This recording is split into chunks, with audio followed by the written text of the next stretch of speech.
Wait! আমার বাবাও USA থেকে $5,000 দিয়ে আমার জন্য একটি স্যুট এনেছে। ঢাকাই সিনেমার একসময়ের আলোচিত জুটি বাপ্পি চৌধুরী ও আঁচল আঁখি ক্যারিয়ারের শুরুর দিকে একসঙ্গে একাধিক সিনেমায় অভিনয় করে। বাপ্পির সাথে আমার খুব ভালো একটা জুটি ছিল এবং একটানা আমরা অনেক বছর একসাথে কাজ করেছি। তবে তাদের ঘিরে সবচেয়ে বেশি যে সমালোচনাটি তৈরি হয়েছিল সেটি হলো বাংলা সিনেমায় অশ্লীলতা, অতিরিক্ত খোলামেলা দৃশ্যের প্রসঙ্গে।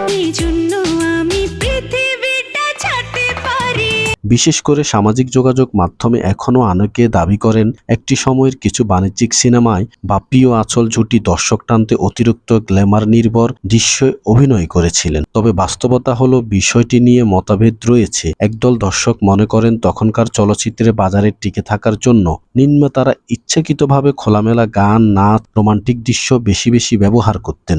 আর সেই ধারার ছবিতে অভিনয় করার কারণে বাপ্পি ও আঁচল সমালোচনার মুখে পড়েন। অন্যদিকে অনেকেই বলেন শুধু অভিনেতা অভিনেত্রীকে দায়ী করা ঠিক নয়, কারণ পুরো ইন্ডাস্ট্রির চাহিদা, ব্যবসায়িক চাপের কারণে এমন কন্টেন্ট তৈরি হতো। বাপ্পি চৌধুরী মূলত অ্যাকশন রোমান্টিক হিরো হিসেবে পরিচিত পান। জাজ মাল্টিমিডিয়ার মাধ্যমে তার উত্থান ঘটে। ক্যারিয়ারের শুরুতে তিনি একাধিক ব্যবসা সফল সিনেমায় অভিনয় করেন, কিন্তু সময়ের সঙ্গে সঙ্গে অভিযোগ ওঠে তার কিছু ছবিতে গল্পের চেয়ে গ্ল্যামার বা নাচের দৃশ্য বেশি গুরুত্ব পাচ্ছে। সামাজিক যোগাযোগ মাধ্যমে তখনই অনেকে বলতেন বাংলা সিনেমাকে পরিবার নিয়ে দেখার পরিবেশ নষ্ট হচ্ছে। অন্যদিকে আঁচল আঁখি সাহসী চরিত্রে অভিনয়ের জন্য পরিচিত ছিলেন। অনেক দর্শক তার ফ্যাশন, নাচ, স্ক্রিনে উপস্থিতি ইতিবাচক দেখলেও সমালোচকদের একটি অংশ দাবি করতেন কিছু দৃশ্য অপ্রয়োজনীয়ভাবে উপস্থাপন করা হয়েছে। বিশেষ করে ইউটিউব যুগে পুরনো গানের ক্লিপে ভাইরাল হওয়ার পর নতুন বিতর্ক তৈরি হয়।